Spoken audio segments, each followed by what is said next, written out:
राधे राधे प्रणाम। हम पूनम अपने YouTube चैनल पूनम सरिता संगीत में आप सबके तहे दिल से स्वागत करते हैं। आज बहुत सुंदर ताक पाठ छोड़त समय गीत लेके आए हैं, तो आप सब सुने कैसे भसुर जी के स्वागत की हजार ताक पाठ छोड़त के आनंद ले जाएं।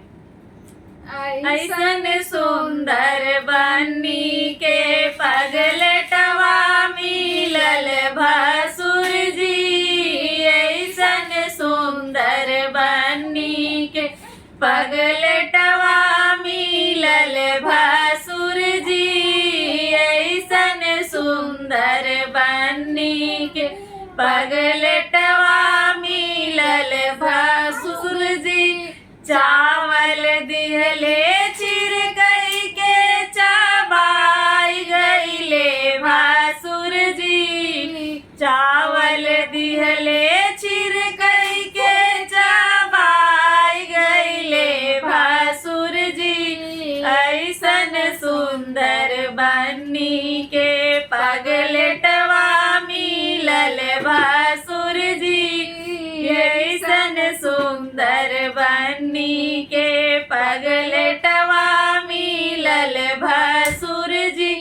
पान दिहल चढ़ावई के खाई गईले भसुर जी, पान दिहल चढ़ावई के खाई गईले ससुर भसुर जी, ऐसन सुंदर बन्नी के पगलटवा मिलल भसुर जी, ऐसन सुंदर बन्नी के पगलटवा मिलल भसुर जी।